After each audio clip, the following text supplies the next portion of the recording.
e aí ainda vender isso como algo que emagrece, sendo que não emagrece, parece coisa, pra mim é algo que parece assim, é meio charlatão, na verdade, é charlatanismo, né? Então eu acho que isso começou a me incomodar. Somei com isso um outro fator também, que eu já estava começando a ser júri em eventos pequenos de dança e tudo mais. Eu comecei a reparar muito também no condicionamento físico de bailarinas que iam competir. Principalmente bailarinas que iam competir no solo, né? Porque a música tem 3 minutos. Quando dá 1 minuto, você já vê nitidamente que a energia da bailarina baixou muito. Imagina essa bailarina dançando músicas clássicas de 10 minutos, como é que faz, né? Então, além de ficar ofegante, a postura cai, a energia baixa, a performance fica toda errada, na verdade, né? Nós nos prejudicamos muito por não ter um condicionamento físico adequado.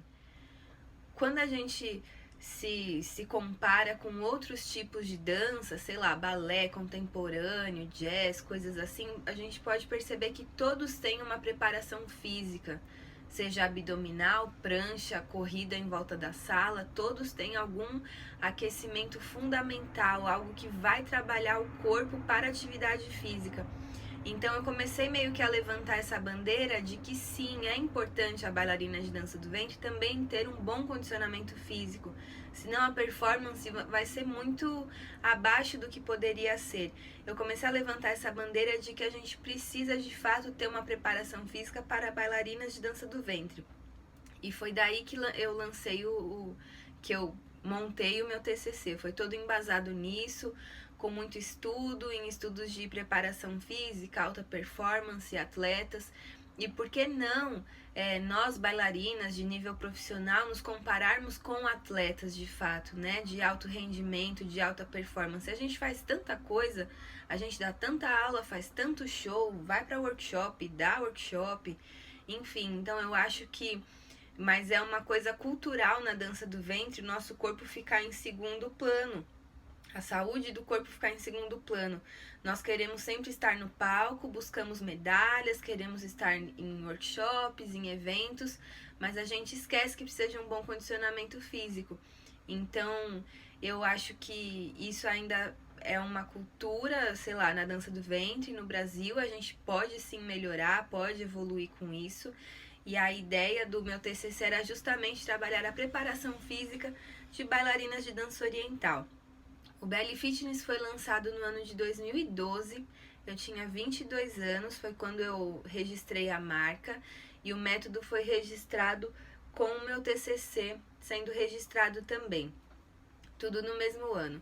Em 2002 eu lancei, em 2004 eu me formei. Em 2004 eu registrei o TCC, mas em 2002 eu dei a entrada, né, na petição do método e tudo mais. O que acontece? Quando eu comecei a fazer esses estudos, pesquisar com os professores, né? Isso foi um momento bem bacana, porque como eu estava super ativa ainda na faculdade, né? Eu tive todo o respaldo de todos os professores e para os professores também é uma coisa tão assim, é uma ilusão o mundo da dança do ventre. As pessoas falam, nossa, mas leva tão a sério, assim, ninguém acredita a seriedade com a qual a gente trabalha essa dança. Eu não sei por que ela é vendida de uma maneira tão mística, tão maluca para as pessoas leigas, né? Ninguém imagina o quanto a gente leva a sério isso. Mas enfim, eu tive todo o respaldo e com 22 anos eu registrei a marca Belly Fitness sozinha.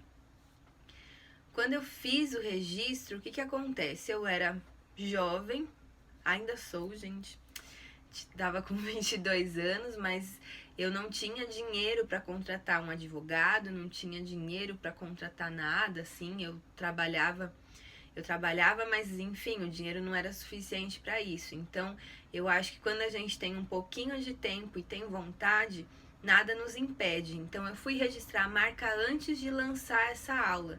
Foi a primeira coisa que eu fiz, porque eu sabia que também é algo cultural no meio da dança, infelizmente, né, no meio da dança do ventre, as pessoas verem algo que se torna modinha ou algo que é legal e acabar reproduzindo esse nome, reproduzindo essa aula de uma forma errônea, né? De um jeito muito ruim.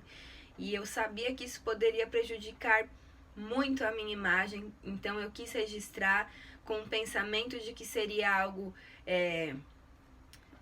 seria um projeto longo, que seria o projeto, por exemplo, da minha vida, assim.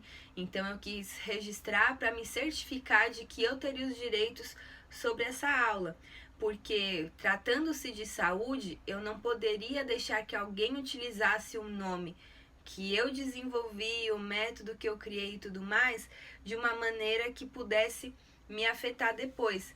Porque se uma pessoa sem preparação para trabalhar com essa aula, dá essa aula e machuca alguma aluna, na hora H que vier algum profissional, algum sindicato reivindicar por isso, a pessoa ia me indicar, ia falar, ó, a culpa foi da Bruna, ela que lançou o método.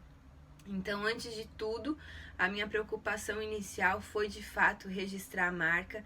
Registrei a marca no INPE, contei com a ajuda de uma grande amiga minha, que é advogada também, e ela foi me auxiliando quando eu fui preencher toda a petição para entrar com o requerimento da marca.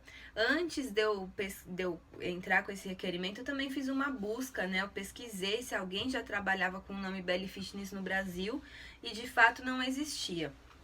Pro meu azar, ou não, existe ainda, né, acho, um Belly Fitness, acho que nos Estados Unidos e tal, mas é uma aula completamente diferente, inclusive porque nos Estados Unidos não existe a formação em faculdade de educação física, né? Se você quer ser professor de natação, você faz um curso para dar aula de natação. Se você quer ser professor de dança, faz um curso para ser professor de dança, musculação e assim, é bem específico.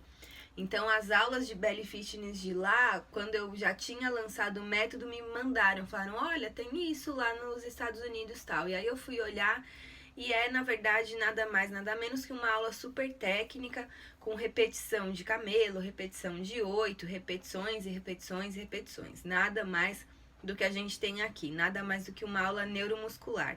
Então, a minha ideia com o Belly Fitness era trabalhar condicionamento físico, melhorar a preparação física de bailarinas para que a performance ficasse melhor. E nisso eu me incluía também. Eu queria melhorar a minha performance, minhas qualidades e também a das minhas alunas. Depois que eu registrei o método e registrei a marca, eu lancei uma aula experimental de Belly Fitness na escola onde eu dava aula e a ideia era formar uma turma com as alunas que eu já tinha na época e trazer possíveis novas alunas para entrar nesse formato de aula. Inicialmente a aula contava com uma parte de aeróbica mesmo, para condicionamento físico, e depois um circuito onde eu trabalhava com materiais de treinamento funcional. Então eu trabalhava com elástico, bola, halter e coisas assim. Quando a aula foi lançada, e como eu já previa antes de lançá-la, um monte de gente começou a inventar aulas de Belly Fitness e aulas experimentais. E eu lá no auge da minha juventude, no auge de escrever textões 1000